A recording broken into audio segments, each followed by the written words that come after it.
The chambermaids would have left the room without incident, except that Dodger, attracted by the scent of food, emerged from beneath the quilt. He stood tall on the bed and regarded the dinner tray on the small table, his whiskers twitching. "Oh, lovely, I was getting hungry," his expression seemed to say. As one of the maids saw Dodger, her face contorted in terror. "Eek." She pointed a plump, trembling finger at the ferret. "It's a rat, or a mouse, or—" "No, it's a ferret," Leo explained, his tone reasonable and soothing. "A harmless and highly civilized creature, the favored pet of royalty, actually. Queen Elizabeth had a pet ferret, and, really, there's no need for violence." The chambermaid had picked up a fireplace poker and was raising it in anticipation of an attack. "Dodger," Catherine said shortly. "Come here." Dodger slithered up to her. Before she could push him away, he licked her on the cheek in a nuzzling ferret kiss. One of the chambermaids looked horror-struck, while the other appeared ill. Fighting to keep a straight face, Leo gave a half-crown to each chambermaid and ushered them from the room. When the door was closed and locked, Catherine lifted the affectionate ferret from her chest and regarded him with a scowl. "You are the most troublesome creature in the world, and not at all civilized. Here, Dodger." Leo set out a saucer of beef and parsnips, and the ferret streaked over to it. While the ferret was busy devouring his meal, Leo came to Catherine and took her face in gentle hands. He lowered his mouth to hers in a brief, warm kiss. "Dinner or bath first?" She was mortified to hear her stomach tighten with an audible quirk. Leo grinned. "Dinner, it seems." The meal consisted of beef rounds and mashed parsnips, and a bottle of strong red wine. Catherine ate ravenously, even swabbing the plate with a crust of bread. Leo was an entertaining companion, telling amusing stories, gently winnowing out confidences, refilling her wine glass. In the light of the single candle that had been set on the table, his face was severely handsome, with the clashes shadowing incandescent blue eyes. It occurred to Catherine that this was the first meal she'd ever shared alone with him. Once she would have dreaded the prospect, knowing she would have to be on her guard every second. But there was no conflict in this easy conversation. How remarkable. She almost wished that one of the Hathaway sisters were somewhere nearby, so that she could share this discovery. "Your brother and I just spent an entire meal together without arguing." It had begun to rain outside, the sky darkening steadily, sprinkles thickening into a steady rush that obliterated the sounds of people and horses and the activity in the carriage yard. Even dressed in the heavy robe that Leo had given her to wear, Catherine shivered and felt goose flesh rise all over. "Time for your bath?" Leo said, coming to pull her chair back. Wondering if he intended to stay in the room, Catherine ventured, "Perhaps you might allow me some privacy." "I wouldn't dream of it," he said. "You may need assistance." "I can bathe myself. And I would prefer not to be watched. My interest is purely aesthetic. I'll imagine you as Rembrandt's Hendrik Bathina, wading in the waters of innocence." "Purely?" she asked doubtfully. "Oh, I have a very pure soul.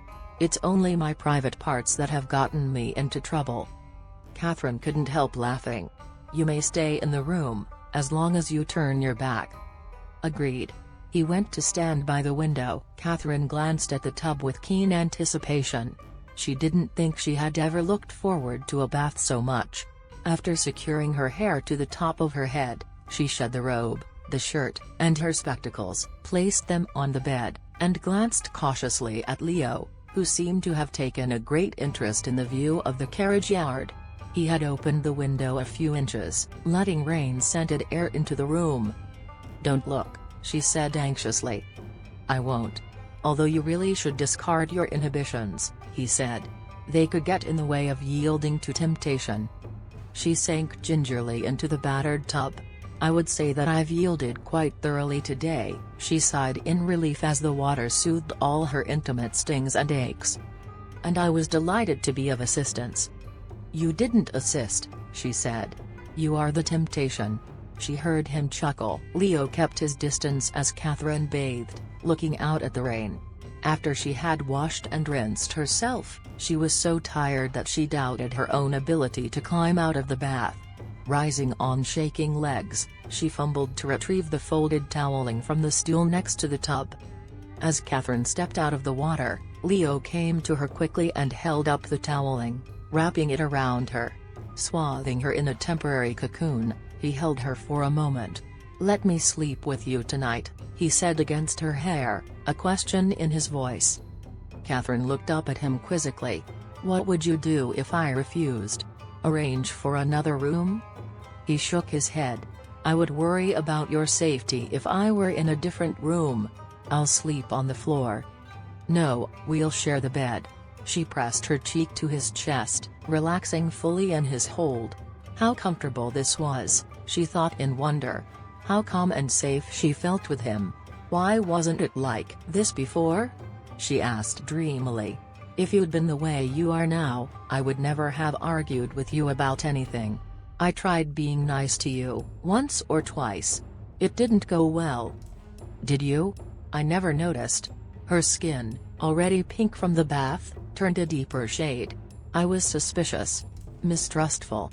And you were everything I feared." Leo's arms tightened at the admission. He looked down at her with a pensive gaze, as if he were untangling something in his mind, approaching a new realization. The blue eyes were warmer than she had ever seen them. "Let's make a bargain, Marks. From now on, instead of assuming the worst of each other, we'll try to assume the best. Agreed?" Catherine nodded, transfixed by his gentleness. Somehow those few simple sentences seemed to have wrought a greater change between them than everything that had gone before. Leo released her carefully. She went to bed while he washed awkwardly in a tub that couldn't begin to accommodate a man his size.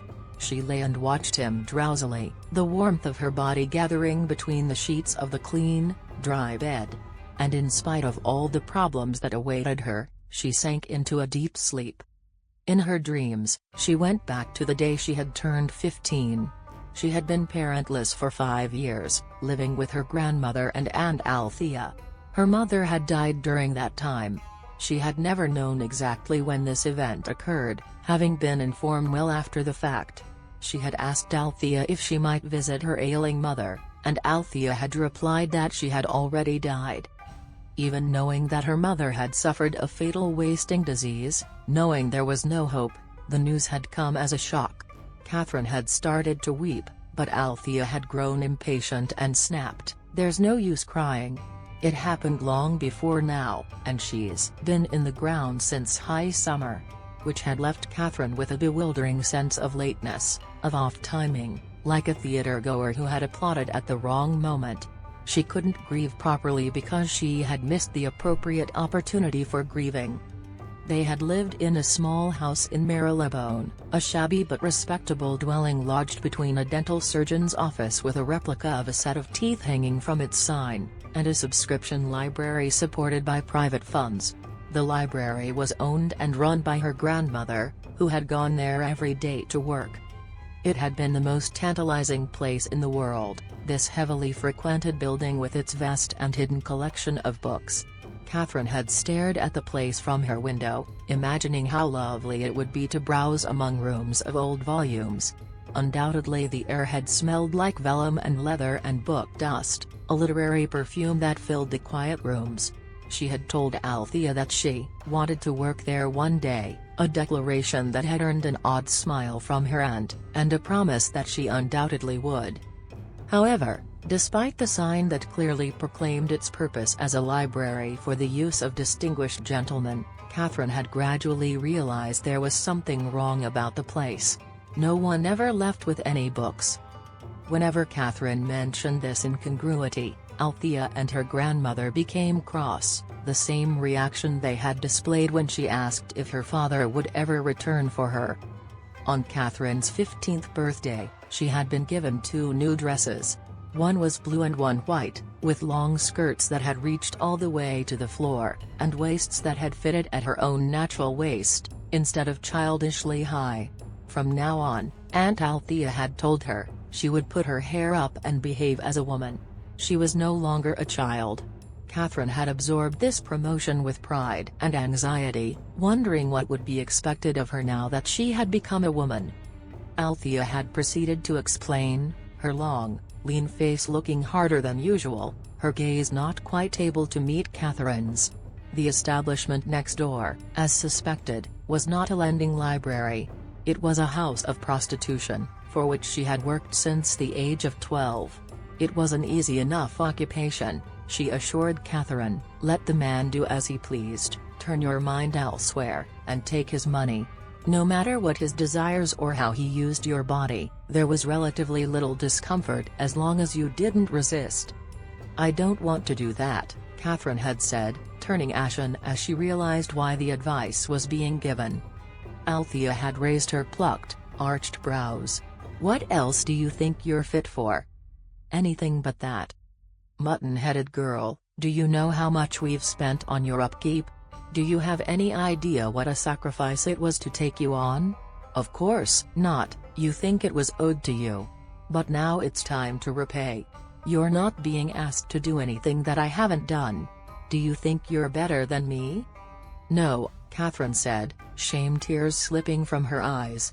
But I'm not a prostitute. Each one of us is born for a purpose, my dear. Althea's voice was calm, even kind.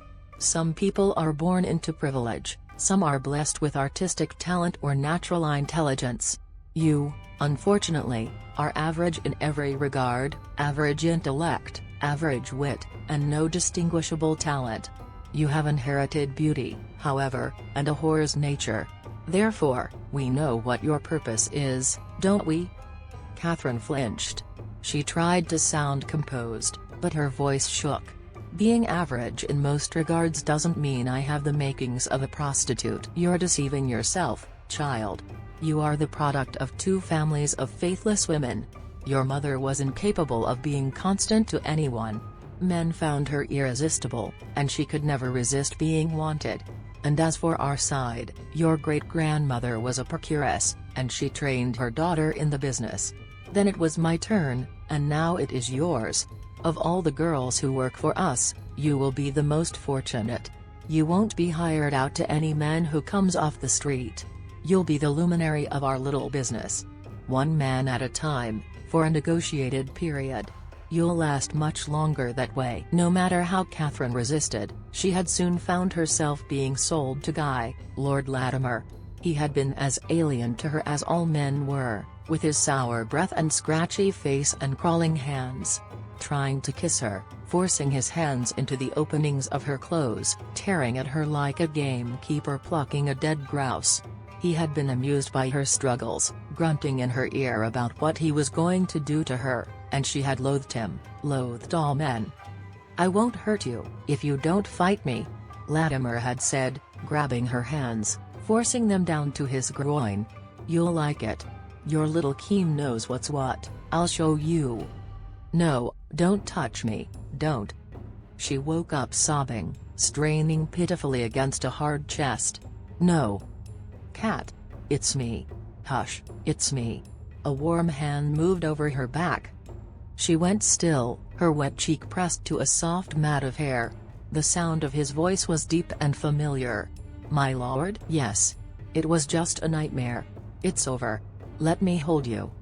Her head was pounding. She felt shaky and ill, and ice-cold with shame. Leo cuddled her against his chest. As he felt the way she trembled, he smoothed her hair repeatedly. What were you dreaming of? She shook her head with a shuddery sound. It had to do with Latimer, didn't it? After a long hesitation, she cleared her throat and replied, partly. He caressed her shrinking back in soothing circles, and his lips moved to her damp cheeks. You're afraid he'll come after you? She shook her head. Something worse. Very gently he asked, can't you tell me? Pulling away from him, Catherine curled into a ball, facing the opposite direction. It's nothing. I'm sorry for waking you. Leo fit himself against her spoon fashion. She quivered at the sensation of warmth applied all along her back, long hairy legs tucked up beneath hers, a muscular arm thrown across her. All the textures and scents and pulses of him were wrapped around her, his breath falling on her neck. What an extraordinary creature a man was. It was wrong to take such pleasure in this. Everything Althea had said about her was probably true. She had a whore's nature, a craving for masculine attention. She was indeed her mother's daughter. She had repressed and ignored that side of herself for years. But now it was being shown to her, as surely as a reflection in a looking glass. "I don't want to be like her," she whispered without thinking. "Like who?" "My mother." His hand settled on her hip. "Your brother gave me the strong impression that you were definitely not like her." He paused. "In what way are you afraid of being similar?" Catherine was silent, her breath wavering as she tried not to choke on a new surge of tears. He was undoing her with this newfound tenderness. She would have much preferred the old mocking Leo. It seemed she had no defenses against this one. He pressed a kiss into the hollow behind her ear. "My dear girl," he whispered, "don't tell me you feel guilty for having enjoyed sexual relations?" It unnerved her further that he had reached an accurate conclusion so quickly. "Perhaps a little," she said, her voice catching. "Good God, I'm in bed with a Puritan." Leo uncoiled her stiff body and spread her out beneath him, ignoring her protest. "Why is it wrong for a woman to enjoy it?" "I don't think it's wrong for other women." "Just you, then?" His voice was gently sardonic. "Why?" "Because I'm the fourth generation of a family of prostitutes. And my aunt said I had a natural proclivity for it." "Everyone does, love. It's how the world is populated." "No, not for that. For prostitution," he snorted derisively. "There is no such thing as a natural proclivity for selling oneself. Prostitution is forced on women by a society that allows them damned few options to support themselves. And as for you, I've never met a woman less equipped for it." He played with the tangled runners of her hair. "I'm afraid I don't follow your logic. It's no sin to enjoy a man's touch, nor does that have anything to do with prostitution. Anything your aunt told you was pure manipulation, for obvious reasons." His mouth lowered to her neck, pressing kisses along the taut surface. "We can't have you feeling guilty," he said. "Especially when it's so misguided." She sniffled. "Morality isn't misguided." "Ah. There's the problem. You have morality, guilt, and pleasure all mixed together." His hand went to her breast, cupping tenderly. The sensation shot to the pit of her stomach. "There's nothing moral about denying pleasure, and nothing wrong about wanting it." She felt him smile against her skin. "What you need is to indulge in several long nights of uncivilized lust with me. It would drive all the guilt out of you. And if that didn't work, at least I would be happy." His hand swept down her body, his thumb brushing the top edge of intimate curls. Her belly tightened beneath his palm. His fingers trailed deeper. "What are you doing?" she asked. "Helping you with your problem. No, don't thank me, it's no trouble at all." His smiling mouth brushed against hers, and he moved over her in the darkness. "What word do you use for this, love?"